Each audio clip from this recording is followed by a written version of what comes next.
temas que ya hemos ido hablando juntos, ¿sí? Y que me parece importante hoy volverlo a tocar. Voy a empezar con un dato que alguna vez lo he dado, pero me parece que no se ha considerado en gran manera. Según la ONU,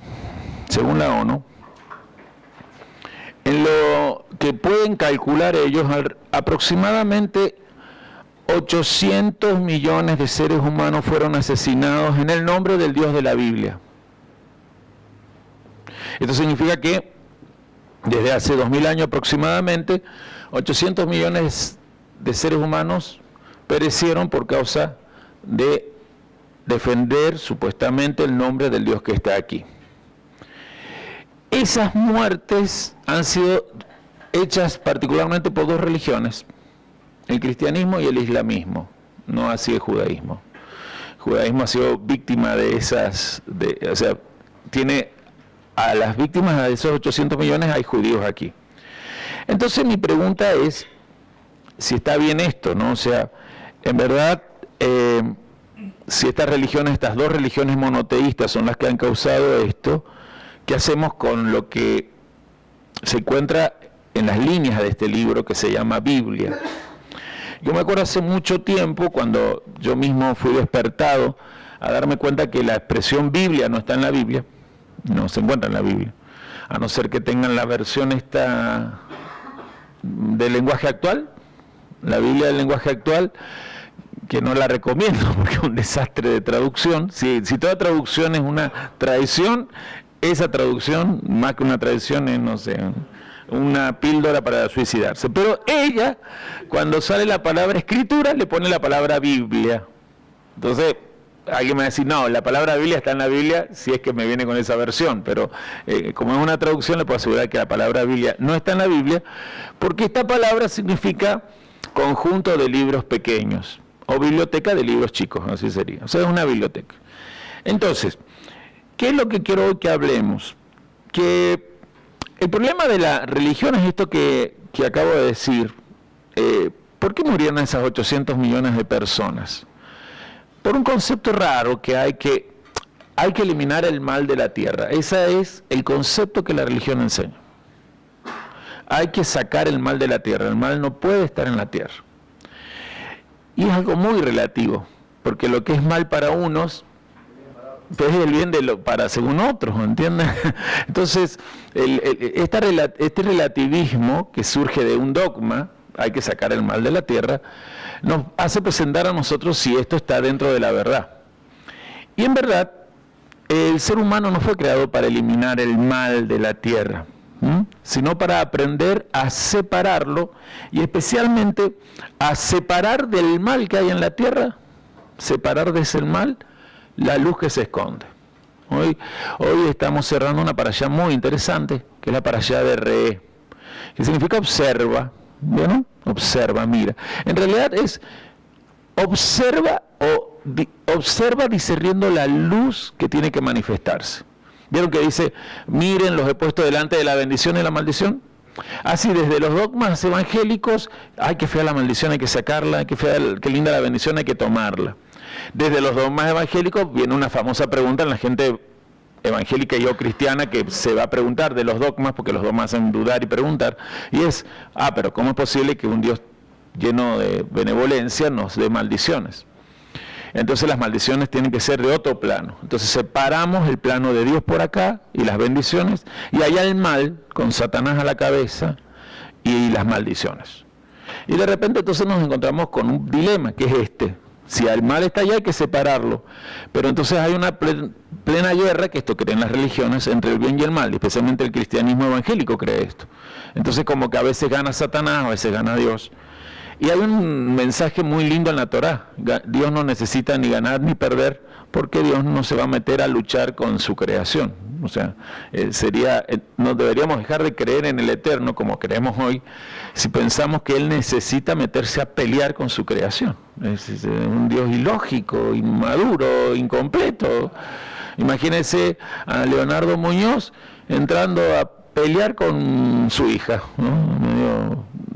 ridículo, ¿verdad? O que sea cualquiera de los que son papas. Imagínense a Nicolás Ramírez peleando con sus 3 hijos, pero ahí no, tengo una guerra con los 3, a esto van a aprender quién soy yo. Me parece, si nosotros no tenemos eso, Dios tampoco necesita ni ganar ni perder. Pero mientras sigamos con el dogma de que al mal hay que sacarlo, vamos a creer que el mal es otro plano y no nos vamos a dar cuenta de lo que Reé nos enseña.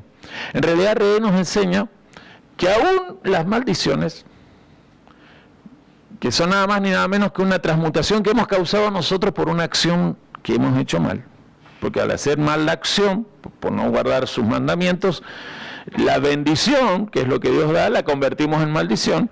Quiere decir que aún las maldiciones las podemos nosotros volver a convertir, revertir y sacarle la luz que corresponde, que es una bendición. Todo nos ha pasado. Cuando has estado bajo el efecto de una maldición, que vos sabés que son las consecuencias de una mala decisión, una acción incorrecta, vos te has puesto a pensar, ¿por qué estoy acá? Y primero te la agarraste con Dios, ¿por qué Dios? Y en algún momento, ese mismo Dios con el cual te la agarraste, de alguna forma te hizo ver que eso no era por Él, sino porque si vos hubiese hecho tal cosa. Entonces, más allá de pedir perdón, lo primero que haces es tratar de no repetir eso. O sea, es un camino más esforzado, más largo, ya lo sabemos, es el camino del árbol del bien y el mal. Pero a la larga es ese camino que todos recorremos, ¿sí? O sea, en algún sentido tenemos que entender que el hombre no tiene que eliminar el mal, sino que del mal que él mismo ha generado, hablo de hombre, ser humano, ¿no?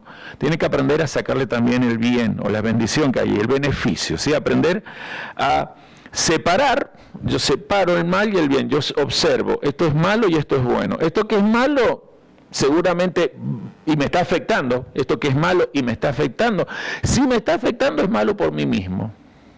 Porque yo he logrado que ese mal me afecte, ¿sí? Si no me está afectando, ni siquiera existe ese mal, ¿sí? Ni siquiera existe. O sea, voy a dar un ejemplo. ¿Existe el mal de alguien enfermo? Por ejemplo, pienso en el hijo de Juan Francisco. ¿Existe el mal de Matillajo enfermo? Sí existe. Pero ¿en quién está haciendo una maldición cuando el mal está? En los padres o en la familia. ¿Sí?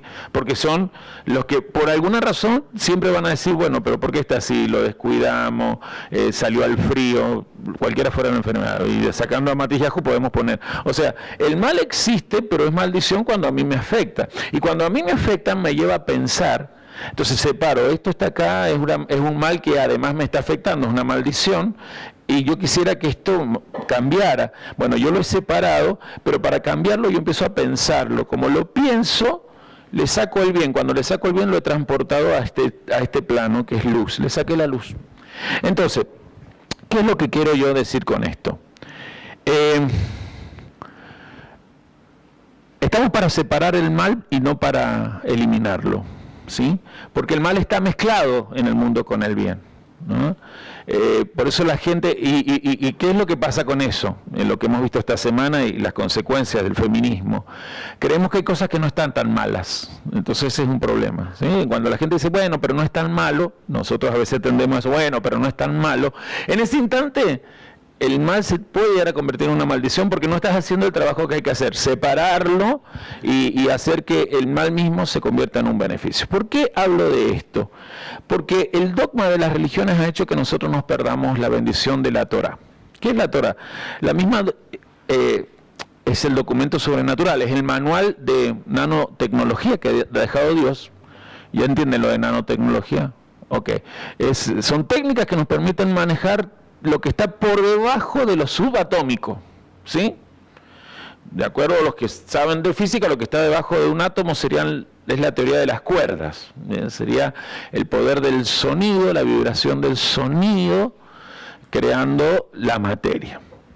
No está muy lejos de lo que dice la Torá, porque es la vibración de las palabras, la vibración de 10 palabras que crearon todo lo que existe. Entonces nosotros necesitamos hoy aquí entender, lo que más o menos estaba hablando con las mujeres, acerca de este poder que tenemos en la Torá, ¿no?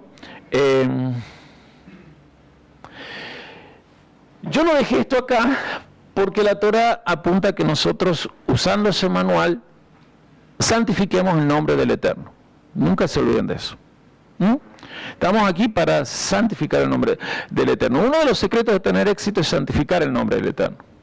Cuando hemos estado en el plano dogmático, creemos que santificar el nombre del Eterno era, por ejemplo, yo mismo lo hacía. Cuando yo aprendí a orar una hora, una de las cosas que aprendí, es bueno lo que aprendí desde un dogma, pero hoy eso lo practico de una forma mucho más profunda y más dinámica. Era conocer los nombres de Yahvé. Entonces decía, bueno, Padre nuestro que estás en los cielos, me quedaba por lo menos 10 minutos alabando a Dios por esa situación de ser Él mi papá y yo su hijo, gracias a Yeshua. 10 minutos seguro hablaba de eso, pasaba a la segunda parte, a los 10 minutos siguientes, santificado sea tu nombre. Entonces ahí, de acuerdo al libro que yo había leído, un libro que se llama Ni tan solo una hora, que si estuviera en alguna librería se lo recomiendo. El apellido del hombre creo que es Lee, pero no me acuerdo el nombre. Pero Ni tan solo una hora es eso, se basa en cuando Jesús en Mateo 26 le reprende a Pedro y a los apóstoles que no han podido estar con él en un Hibodedut, ¿sí? Dice que era 60 minutos orando con él. Hoy sabemos que es lo que él les reprocha, ustedes no hacen Hibodedut. Pero ese libro, una de las cosas que decía, después de los 10 minutos donde yo disfrutaba de hablar de que él es mi papá y yo su hijo, ténganlo en cuenta porque no está malo eso, porque les digo, la teoría o la hipótesis de ese libro, que no está nada mal, es que el Padre Nuestro era, lo que en realidad tiene razón, un bosquejo de cómo orar en una hora y hasta 2 horas, ¿sí? Eran los puntos de cómo el maestro sugería orar durante una hora. Sí, es así, es así. Entonces, él empieza a explicar cómo se puede aplicar esta idea, y a mí me sirvió, porque por los años que oraba una hora en la madrugada, con mi compañero de oración, aprendí esto. Cuando llegaba la parte de santificado sea tu nombre, y esto lo tiene la mayoría de los evangélicos, era tomar un nombre, supónganse Yahvé Sebaot, ¿sí? Yahvé de los ejércitos, ¿sí? Yahvé Elohim Sebaot, así sería el nombre. Yahvé, Dios de los ejércitos. Entonces tomaba eso y ahí le daba, Señor, gracias porque te santifico, eres el Dios de los ejércitos, porque los ángeles están contigo. Supongamos, voy inventando, no me acuerdo si hacía así. Pero era como que el énfasis mío estaba en la creencia del poder mágico que daba el poder nombrar su nombre. Da poder nombrar su nombre, pero más que nombrarnos, da meditarlo porque Él se revela. Santificar el nombre de Dios no es simplemente en un momento de oración decir los nombres que yo sé, Yahvé Sebaot, Yahvé El Shaddai, Yahvé, qué sé yo, podríamos buscar Nora, Yahvé, todos los nombres que sabemos y que nos sirven a la hora de la oración, porque en vez de 10 minutos puede estar 20 minutos santificando nombres, pero la santificación del nombre de Dios, después de ese momento de oración, apunta a esta famosa ilustración del homúnculo que tenemos, donde el Yud-Het-Vav-Hei habla de la calidad de seres humanos que somos. Esto es nuestra misión primordial. Yeshua lo mostró. Yeshua, que significa Yahvé es mi salvación, mostró cómo estas 4 letras Yud-Het-Vav-Hei determinan los planos existenciales, y aquí está, determinan cómo conectarse con las distintas dimensiones de la existencia, ¿sí? Eso lo hemos aprendido mucho. Entonces esta Yud-Het-Vav-Hei habla de cómo yo me conecto con lo más bajo, dije lo más bajo, ¿verdad? Miren acá, esto veo que tengo que recordarlo porque me están mirando con cara de enojado. Pero aquí tendríamos el 1% de la existencia, representado como lo que se llama plano físico, y de aquí para allá tenemos el 99% de la existencia, obviamente representado en lo que conocemos como plano metafísico.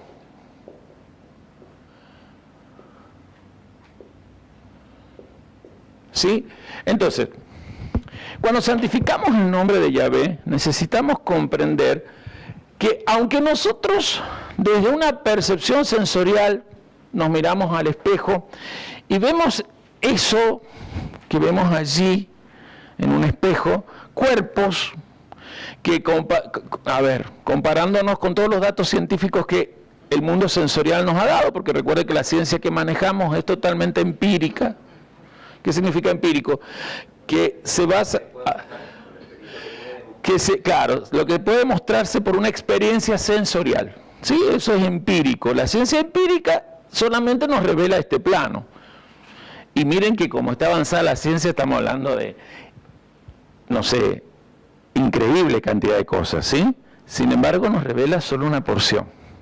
Entonces, desde todos los datos de esa ciencia empírica, nos miramos a un espejo y decimos, no, somos una diminuta partícula en un planeta que es un diminuto partícula de una galaxia que es una diminuta partícula de un universo que es diminuto al lado de todos los universos, que entonces empezamos a decir, no soy nada. Necesito a Dios que me ayude, porque ahí viene el concepto dogmático de Dios, un Dios que tiene que venir a ayudarme porque yo soy nada. Un falso concepto del temor a Yahvé, de ser humilde, de ser pobre de espíritu, que Yeshua lo va a corromper, porque justamente el ser humano no puede dejarse guiar por lo que la ciencia le aporta sensorialmente. El árbol del conocimiento del bien y el mal, ¿sí? El Etz Da'at, así se dice en hebreo, el Etz Da'at, árbol del conocimiento del bien y el mal, no puede ser lo que comas todos los días. ¿Se debe comer? Sí, pues está creado para algo. Pero no puede ser lo que te sostenga. A vos te tiene que sostener el árbol de la vida. ¿Qué es el árbol de la vida? Esta cosmovisión. No es lo que yo en el espejo veo, la ciencia me da como una concepción de ser humano. Minúscula partícula de minúsculas partículas de minúsculas partículas. No. ¿Los estoy aburriendo? Yo soy alguien que en esta cáscara llamada cuerpo, que sensorialmente me lo han laburado tanto, me lo han trabajado para que yo crea que soy solo esto, está conectado con todos estos planos por lo que está dentro del cuerpo. Es decir, todo el resto de las dimensionalidades de la existencia, el 99%, están manifestadas en este 1% gracias a que por mi interioridad o desde mi interioridad pueden seguir trabajando en este plano. Si todo esto se metiera, si no tuviera una vasija para ser contenido y se metiera directamente en el plano físico, lo que vemos, todo se convierte en eso que acaba de decir, algunos caos, un sacapúfete, como decía un actor, ¿sí? Un desastre. Sacapúfete decía... Patapúfete, ¿eh? Se hace un patapúfete. Patapúfete que se produce, no se produce simplemente porque todo esto, que es el nombre de Yahvé, ha creado una vasija dentro de su propio nombre, que es todos nosotros, nuestro cuerpo y nuestra alma. El aparato psicofísico que somos, vos y yo somos alma y cuerpo, en realidad es la vasija de una chispita que se llama Selem, ¿sí? Que es la imagen de Dios. Ese Selem es el espíritu mismo, tu espíritu. O sea, tu espíritu es esa chispita que trae toda la impronta, lo que se dice en la ciencia, el ADN, pero lo voy a usar, aunque no hay ADN en los planos celestiales, pero sería lo que en el plano físico es el ADN. Entonces nosotros traemos de nuestros ancestros características que se vuelven a repetir psíquica y físicamente. Bueno, en el plano espiritual, nuestro Selem, el Selem sería el ADN de Yahvé en nuestro espíritu. Nuestro espíritu, nuestro Ruach, el Ruach Adán, el espíritu humano, tiene allí contenido el ADN, es decir, que aún nuestro espíritu es una cáscara, cuidado, que aún nuestro espíritu es una cáscara, porque la esencia es el código que está dentro del espíritu, el Selem. ¿Está bien? Ahora, nuestro espíritu en sí es muy importante, porque es la identidad misma y propia de esto. Y santificar el nombre de Dios es ser consciente de que, aunque yo, desde la sensorialidad, he sido programado con una mente reptiliana de que somos simplemente alma y cuerpo en necesidades de goce, como diría un diputado de la Nación, ex director de cine, justificando el aborto, no puedo yo simplemente creer que goce es por goce mismo, ¿sí? Por si no lo saben, estoy citando a Pino Cernadas diciendo que las leyes tienen que aceptar que el hombre fue hecho para el goce, ustedes saben que él es ateo, y que él, recordando su adolescencia, se enamoró de una X chica que sus padres le prohibían la relación con él, primero porque eran adolescentes, él tenía 16 años y ella creo que 15, por allí. Pero dice, nos disparamos, nos dimos a lo que tenemos derecho, porque el único derecho que el ser humano tiene es el goce, y nos dimos al goce, luego porque su padre se oponía no la vi más, con el tiempo al año la encuentro, me entero que por ese goce que nos dimos cuando nos disparamos por 2 días, no sé a dónde, adolescentes, ella había quedado embarazada, y por ese goce ella no podía llevar ese embarazo adelante porque sus padres le iban a hacer más problemas, así que ella misma fue, buscó un lugar clandestino para provocarse el aborto. Entonces él defendía No, es su historia, no es un invento, es su historia, pero él defendía como que el goce psicofísico es el sumum último del hombre. Yo voy a decir algo que no es incorrecto, porque aquí viene el tema de los dogmas, y los dogmas hablan parecido a lo espiritual, a la doctrina. ¿Es verdad que fuiste creado para el goce? Sí. Nosotros estamos hechos para el Shelemut. ¿Vieron que siempre les digo Shelemut, Shelemut, Shelemut? De ahí viene Shalom. Shelemut significa plenitud máxima, ¿sí? Cuando nosotros llegamos al Shelemut ya estamos en estado de bienaventuranza. ¿Se acuerdan que bienaventuranza es exageradamente feliz? A eso apunta el hombre. Pero no puede hacerlo por el goce psicofísico. El goce debe ser por la capacidad de hacer que lo psicofísico, que es cáscara, muestre la luz que hay dentro de esa cáscara. Ahora, ¿cuál es la luz que hay dentro de esa cáscara? La imagen de Dios, Selem. ¿Sí? Pero el Selem está escondido dentro de una cáscara esencial que se llama espíritu. Entonces, santificar el nombre de Yahvé no es simplemente lo que yo hacía y cierro la idea de todo.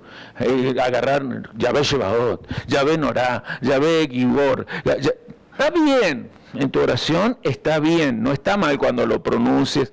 Hay que tener cuidado de no hacerlo desde la superstición mágica del dogma, porque a veces nosotros estando en raíces hebreas podemos generar dogmas, así que tengan cuidado con eso.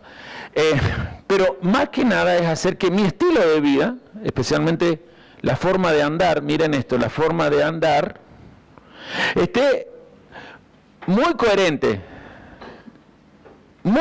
con la forma de pensar y la forma de sentir. Los sentimientos, recuerden que son la elaboración final de mi habla privada, de mi diálogo privado. ¿Se acuerdan que somos diálogo todo el tiempo? Entonces, yo necesito entender que santificar a Yahvé es eso, y para eso yo tengo un manual de nanotecnología. Es decir, tengo un manual que me permite, ¿cómo se llama en las empresas mega ingeniería? No, pero hay una expresión de ingeniería, si no me equivoco, ¿no? No. Cuando se maneja la capacidad de diseñar muchas cosas. Después dijo, pero hablo de un manual que permite justamente conocer códigos de los distintos planos dimensionales, aún de esas constelaciones y estrellas que no conozco, que a la larga, si ustedes quieren, debemos entrenarnos, porque cuando celebramos Luna Nueva, en realidad es conectarnos a través de esto con los portales que usan los ángeles, a fin que los ángeles no nos traigan rigor, y las puertas que usan los ángeles, según el mismo libro de Apocalipsis y Revelación, tiene que ver con constelaciones, con estrellas y un montón de cosas, ¿sí? O sea, les guste o no, los astros son la forma física de situaciones espirituales que generan portales por medio de los movimientos de astros, para que nuestro planeta, que es el blanco de Yahvé, por eso no somos una partícula perdida en otra partícula, de otra partícula, de otra partícula, de algo grande, no. Somos el centro de donde todo lo grande que es el cosmos se beneficia. O sea, el 1% se beneficia del 99%. Cuidado con los que ya están místicamente, yo busco el 99%, no. Necesitas generar el equilibrio de los dos. Vas a separar. Si es solo esto es malo. Si yo me concentro en esto es malo, porque me estoy perdiendo en todo. Pero si me concentro en esto y solo en esto, también es malo, porque esto tiene que influenciar a esto. Es decir, yo tengo que concentrarme en que todo esto suba hacia acá, ascienda, digan fuerte, ascienda. La liyá, ascender, elevarse. Yo tengo que ascender. ¿Cómo logra ascender esto? Si esto cambia cada vez más su manera de pensar. ¿Me entienden eso? Entonces, muy interesante eso, porque el secreto, ya te doy pregunta, es una introducción esto. El secreto de nosotros es que empecemos a ascender, cambiando algo que los hebreos siempre lograron, y es la forma de pensar. ¿Dónde está el centro mismo de la luz o de la capacidad de generar bendiciones, o que las bendiciones no sean contaminadas? En el corazón. ¿Cuál es la ley de atracción? ¿Vieron que es anda de onda la ley de atracción? Ya aplicamos esto alguna vez, lo recuerdo. En cuanto a la ley de atracción, nosotros tenemos en nuestro planeta un núcleo que permite que tanto nosotros y aún el satélite que nos beneficia, que es la Luna, esté todo en su lugar. Nosotros pegados a la Tierra y la Luna sin pegarse a la Tierra, puede ser o irse de la Tierra. Sería un desastre si se fuera de la órbita o si se le ocurriera caer sobre nosotros. Está todo en su lugar por una fuerza que es la fuerza de gravedad, la fuerza de atracción. Los cuerpos lo mantienen en el lugar que tienen que estar, ¿está bien? Siempre la pregunta es, desde el punto de vista de Yahvé, en este plano, en esta estructura de la existencia, ¿cuál es el centro de atracción? Y el centro de atracción se le llama corazón, ¿sí? Lo que nosotros conocemos como cardias en griego, corazón, no es simplemente el órgano que genera o bombea la sangre, sino sabiendo desde los códigos espirituales que en la sangre se esconde el nefesh, es decir, la vida psíquica, entendemos que no debe ser simplemente un órgano. En la parte espiritual, y así está comprobado, sus neuronas, sus ramificaciones o terminaciones nerviosas se conectan con neuronas que están conectadas a estas otras neuronas. Por eso el corazón se llama Binah. ¿Y qué es Binah? Inteligencia emocional. Entendimiento es como se traduce en la Biblia, ¿sí? Pero llevado a los planos que hoy la ciencia ha avanzado, es la inteligencia emocional. Es la capacidad de hacer que todo lo que yo pienso elabore proyectos que planifiquen una forma de andar que beneficie a todo mi entorno. Binah es entendimiento, se traduce como sabiduría emocional, y es toda mi capacidad de que lo que yo pienso, acá hablamos de intención, propósito y diseño, ¿se acuerdan de eso? Eso es todo en mi mente. Se convierte en un proyecto, también es una parte de mi mente, pero ahí ya es mi corazón actuando. Es decir, yo logro generar ideas que van a transformar por una planificación todo mi entorno. O sea, mi forma de andar va a ser en una metodología, con objetivos, metas, etcétera, que van a permitir que mi entorno, mi mundo, mi olam, ¿se acuerdan de eso? Mi olam, manifieste la luz que hay en mí. ¿Paramos acá? Nunca me han hecho así, que me tienen que hacer así. Ok, entonces cierro para las preguntas que son varias. Cuando yo vengo a la Torah, no vengo a un texto sagrado simplemente. Ya explicamos eso, si ya lo voy a explicar. Vengo a un texto, encriptado. Hay un montón de códigos que me enseñan a mí a generar justamente un proyecto de vida que sea demostración de que toda la existencia depende de mí, no de Dios. Por lo tanto, el mal que hay en el mundo no es por Hasatán, es por el hombre que, habiendo escuchado a Hasatán, se quedó comiendo del 1%, árbol de la ciencia. ¿Sí? Y se olvidó de que hay que comer del árbol de la vida. ¿Qué hizo Yeshua? Santificó el nombre de Dios. ¿Por qué?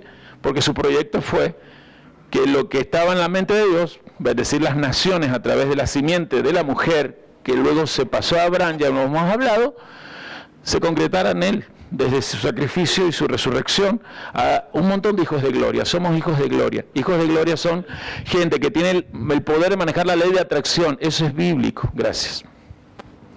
Ahí termino, creo que el orden es, mientras ellos van preparando, como Binah tiende a tener frío, y es bueno también eso. ¿Por qué las mujeres son tan friolentas? Tiene mucho que ver con esto, ¿no? Porque la mujer capta cuando el caos está cerca. Nosotros somos menos friolentos porque nosotros captamos más, estamos hechos para captar el orden del fuego de la luz. Es interesante eso, porque si lo logran ver lo que acabo de enseñar, sirve para entender por qué los matrimonios de ustedes a veces no andan bien. Vamos a lo nuestro. O sea, don Carlos, mientras creo que sí puede empezar. Sí, Carlos, dele nomás. Yo me voy a sentar, así usted habla. Bien, esta es mi pregunta. Pregunta. ¿Por qué el 99% es luz y el 1% tinieblas? Yo siempre hubiese creído que era al revés, que el 1% era la luz y el 99% era tinieblas. Si usted alguna vez le dio su explicación, yo me la perdí, quizás no vine ese día, pero esa es mi pregunta. ¿Por qué es el 99% luz y el 1% tinieblas? Y no bien, porque, a ver, ahora lo voy a explicar muy rápido. En realidad lo he explicado siempre rápido y esto es para después entenderlo. Todo lo que es, cuando hablamos de luz, estamos hablando de el eterno moviéndose para crear, o creando, o el eterno moviéndose en creación, ¿sí? ¿Me entienden? Recuerden que antes de que existiera la creación es una vasija, lo que estaba era el infinito. En el infinito no había nombre. O sea, Yud He Vav Hei no estaba manifestado. Estas 4 letras, esto no estaba, porque justamente esta estructura que acaba de preguntar Carlos, esta estructura no existía. ¿Me explico? Entonces estas 4 letras, Yahvé, él no se llamaba Yahvé. No tenía nombre, no necesitaba identificar. ¿Para qué se va a identificar? Si está pleno. Es más, su identificación en Yahvé no es porque tenga nombre, sino es porque muestra que Él es la fuente y que tiene una intención en ese nombre que da en cuanto a esto que dice Carlos, en cuanto a su creación. ¿Qué es la creación? Lo que comienza desde acá, el movimiento de su intención, haciéndose propósito, haciéndose diseño, haciéndose proyecto y haciéndose planificación. ¿Qué es todo eso? Lo que haces vos cuando pensás. Vos no me podés mostrar la intención ni el propósito, pero cada vez que vas... la intención y el propósito es muy difícil mostrarlo, pero cuando lo hiciste diseño ya lo empezás a mostrar. Cuando lo mostraste porque lo estás contando. Cuando lo hiciste proyecto me lo mostraste más me lo estás contando. Cuando lo hiciste planificación me lo super mostraste porque hasta lo escribiste, lo hiciste plano. ¿Entienden eso? ¿Qué pasó con eso que empezó por acá, que no se veía? Se fue condensando y se materializó. Sigue siendo lo mismo. Pero al estar condensado, esa luz, que no puedo explicarla porque la ha ido condensando para que esa luz se revele desde esta vasija donde se logró condensar. Entonces, ¿qué es las tinieblas en el sentido realmente, verdaderamente bíblico, por usar ese término, o torágico? Las tinieblas es nada más ni nada menos que la condensación de la luz. No es lo mismo que el inframundo, donde Hasatán y todas sus fuerzas usan las tinieblas para que la luz no se manifieste. Entonces aquí tenemos que volver al tema de dogmas. Desde el dogma creemos que las tinieblas es algo que está ya separado de la luz. Pero ¿quién dice que cuando están las tinieblas presentes no hay luz escondida? Ustedes mismos, cuando se corta la luz, inmediatamente muestran que en esa oscuridad hay posibilidades de que la luz vuelva. El fósforo que encendés, o sea, tenés escondida la luz. No, ya está en el orden de las preguntas. Está el orden de las preguntas, acotación no. Entonces, muy buena la pregunta, muy difícil de llegar a entender porque tenemos un dogma primero cristiano, por ende occidental y por ende muy lógico en la ciencia, en el árbol de la ciencia, es griego. Pero el infinito era luz, era infinito. Después se hizo luz misma, Or Sof. ¿Cuándo comienza a ser? No sabemos cuándo, todo eso que estoy hablando es eternidad. Lo que sí sabemos es que apenas Él en sí mismo hizo ese espacio, comenzó esa luz a zigzaguear. ¿Sí? Es decir, hacer un movimiento, como un rayo, ¿verdad? Y se concentró en una vasija final, que es el ser humano. O sea, la vasija final es el ser humano.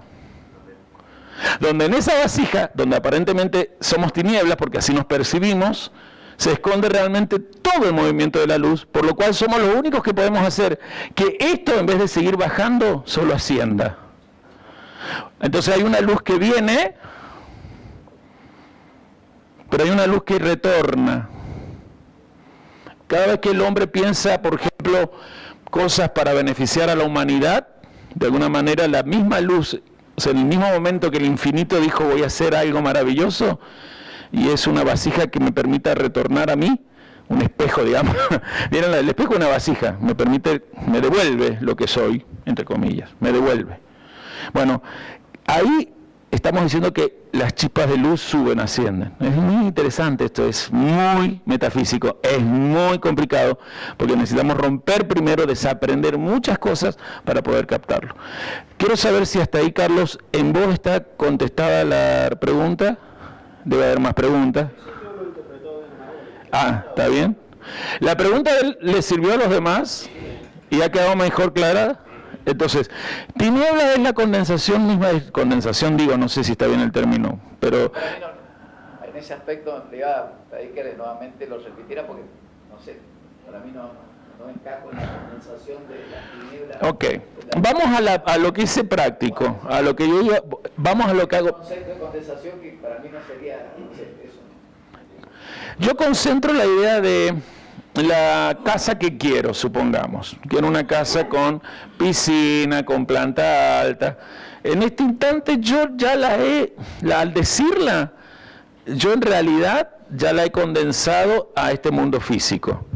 Pero cuando a mí se me ocurrió, en el momento que hice la chispita de una casa así, la famosa visión, digamos, como ni la hablé ni nada, es perfecta y está en luz, es la luz misma. Pero cuando apenas la capté a la visión, la empecé a pensar, ahí esa luz ya al estar siendo pensada le estoy poniendo límites, porque la estoy definiendo, ¿verdad? O sea, como visión es algo wow, pero ahora la pienso, la diseño, ya le estoy poniendo límites dentro de mí, ya tiene límites. Es decir, ya se condensó. ¿Quién es el desubicado? Mi vecina. Vamos a poner modo avión. Alguien que me lo ponga en modo avión, gracias. Entonces, lo dialogo con mi esposa, ya le estoy poniendo más límite, porque ahora mi esposa lo conoce, ya salió de mí, ya está más concentrado, y cuando ya con ella lo estoy proyectando, más límites tiene, porque ahora se suma lo que ella va a ir poniendo o no poniendo, aplicando o no aplicando, aconsejando, desaconsejando, y luego lo llevo, supongamos, a un plano, se lo llevo a él, que es maestro mayor de obra, y él me lo diseña. Ya más se limitó, ¿sí? Porque ya está en un plano.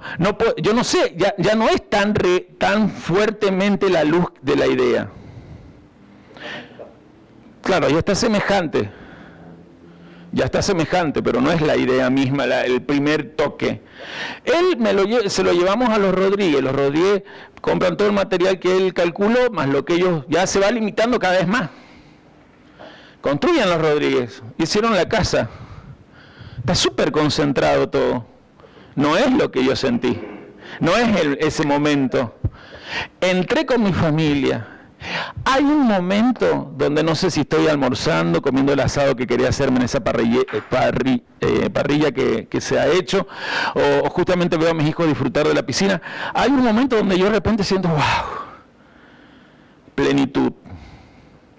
Ahí, todo eso ha vuelto de nuevo a lo que yo sentí al principio.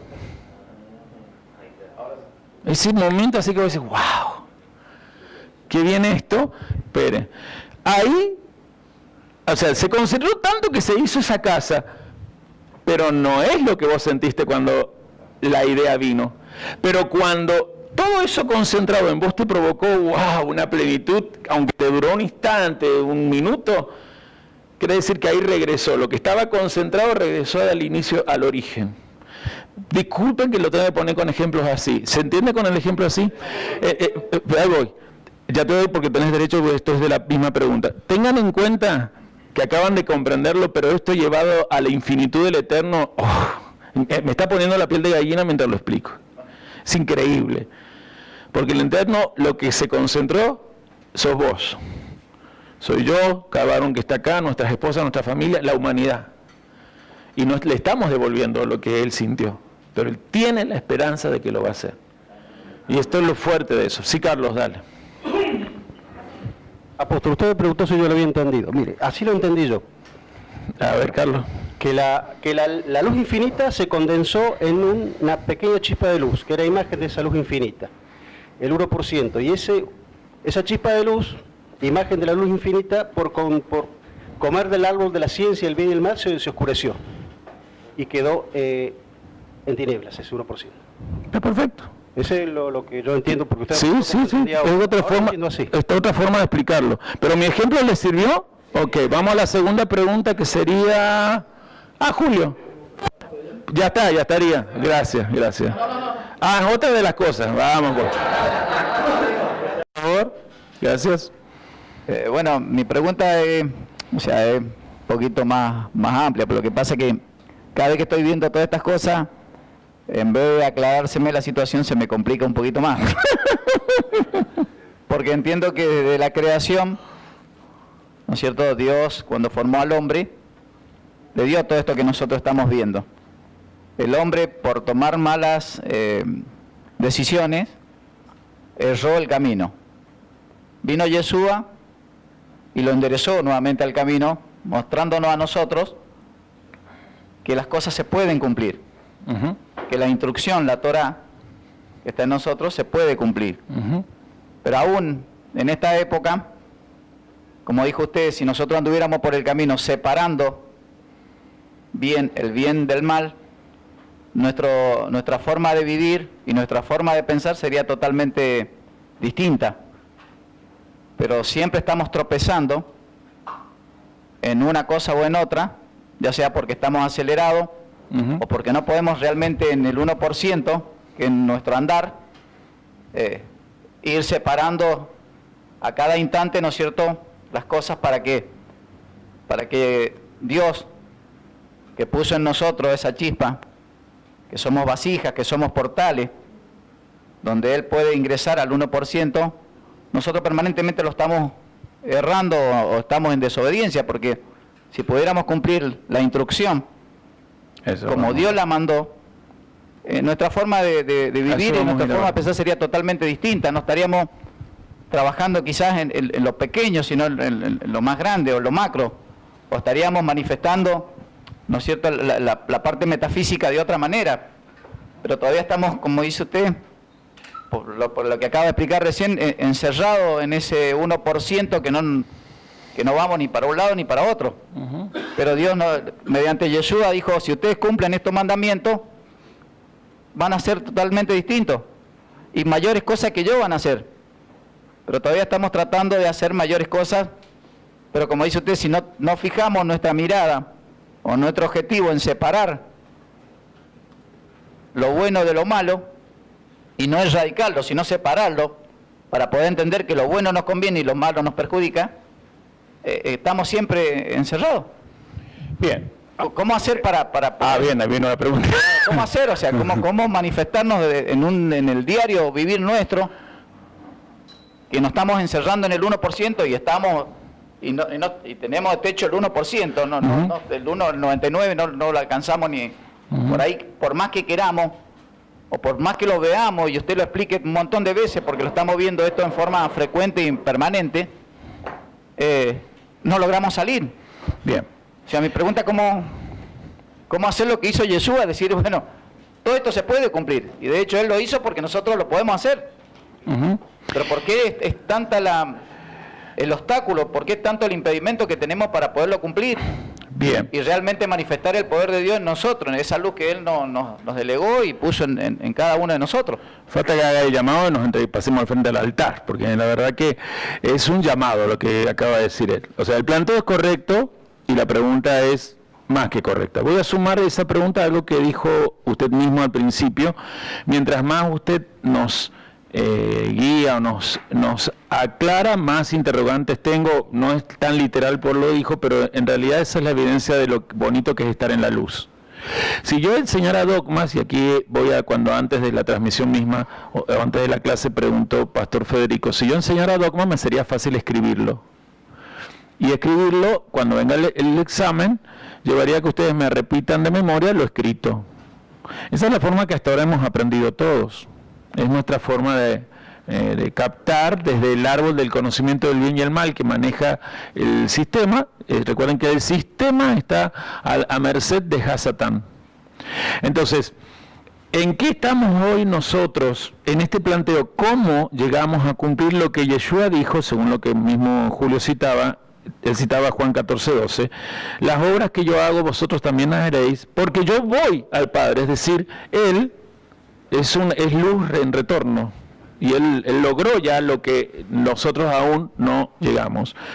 Pero Él ya, cuando retornó, dice Hebreos que subió muchos hijos a la gloria, es decir, que nosotros tenemos al menos la gloria para hacerlo. Lo que tenemos que hacer es saber usar esa gloria. Desde los dogmas nunca supimos que era la gloria, nunca lo supimos. Desde la revelación, la gloria es, por ejemplo, la capacidad de preguntar y no cansarse de preguntar, que eso ya es ser como un niño. Los que hemos tenido las etapas de los hijos cuando preguntan el por qué, sabemos que es un momento muy incómodo, porque los por qué de los chicos nunca están satisfechos. El por qué lleva una respuesta, que el chico elabora otro por qué y otro por qué y otro por qué. Pero en verdad así debería funcionar nuestra relación con el Eterno. Cuando una respuesta es clara en vos, y como me lo reconocen y es luz, vos tenés que hacerte más preguntas. Yo debo hacerme más preguntas. Porque con las preguntas, la principal vasija que es nuestra mente se abre. Ya entendimos recién que nuestra mente no es solamente intelecto, es decir, sabiduría. El intelecto no es solo la sabiduría y la información, dat, es también la inteligencia emocional. ¿Se acuerdan los jueces cuando vimos eso? ¿Se acuerdan la para allá? Tenían que tener el Jabat, ¿se acuerdan Jabat?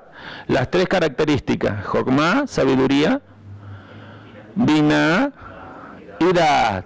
Si alguien no tenía eso, no era juez. Ahora, eso es una codificación para nosotros. Nosotros debemos, dice Jesús en Juan 7, creo que 7:19, debemos juzgar con justo juicio.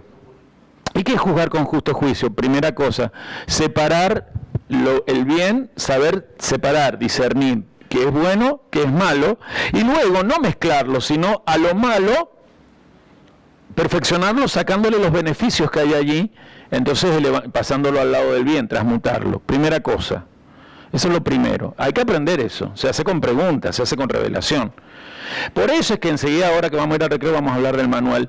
El manual no son códigos dogmáticos, no es un sagrado texto, un texto sagrado. La Torá es un texto encriptado. Tiene toda la codificación de lo que Jesús logró. Pero aquí yo les quiero decir algo, porque ustedes están aquí porque dicen tener corazón pastoral. La pregunta es, hoy en estos tiempos muchos, aún de los pastores que están en nuestro ministerio, se están haciendo buenas preguntas existenciales. Mi llamado es mío, es de hombre.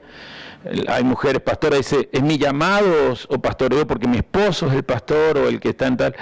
Hay hoy muchas preguntas en nuestro ministerio que para mí me alegran esas crisis, porque toda crisis en el sentido oriental es una oportunidad de salir y ascender a algo mejor. Cuando nosotros venimos a las señales que Yeshua dio para los últimos tiempos, nos encontramos con algo que nunca la cristiandad ha sabido explicar bien, y les conviene no explicarlo bien para seguir teniendo a toda la gente en el sistema que tienen.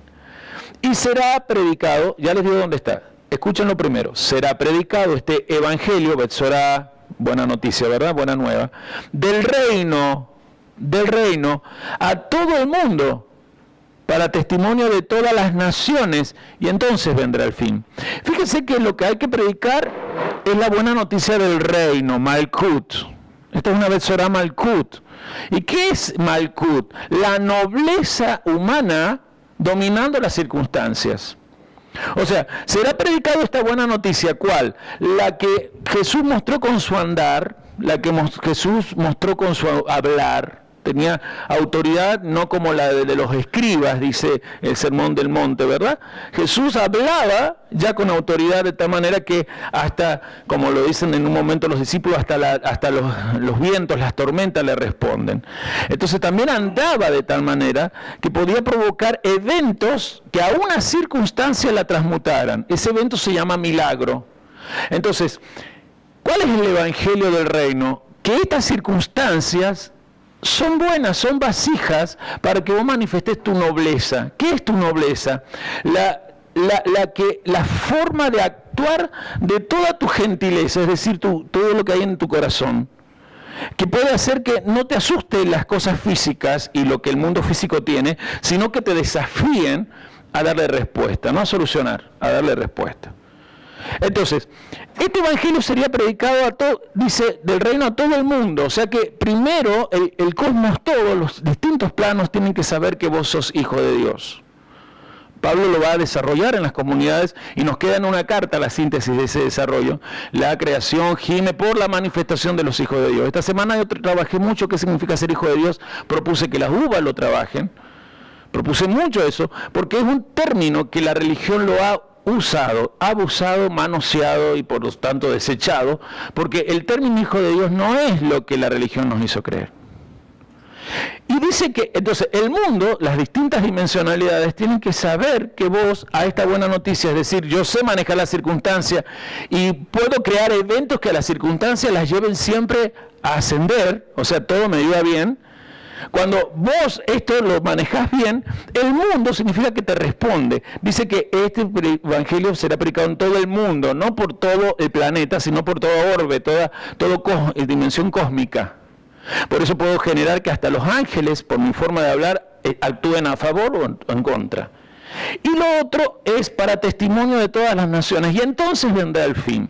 Mi pregunta es, ¿ustedes creen que esto que estamos aprendiendo ya está en las naciones? ¿Saben por qué no están en las naciones? Primero, porque recién ustedes sienten el llamado. Segundo, porque ni saben, ni creen que van a ser enviados. Todos quieren la gran Daniel Sarabia, van a estar a lo mío. Entonces, la gran Tony González. No es así. Porque tienen que ser enviados, hermano. No es fácil estar al lado de papá en la empresa hasta que papá decide abrir una empresa, no sé, en Europa y ahí te quiero ver. Hablo de un término. Esto es semejante. Esto es semejante.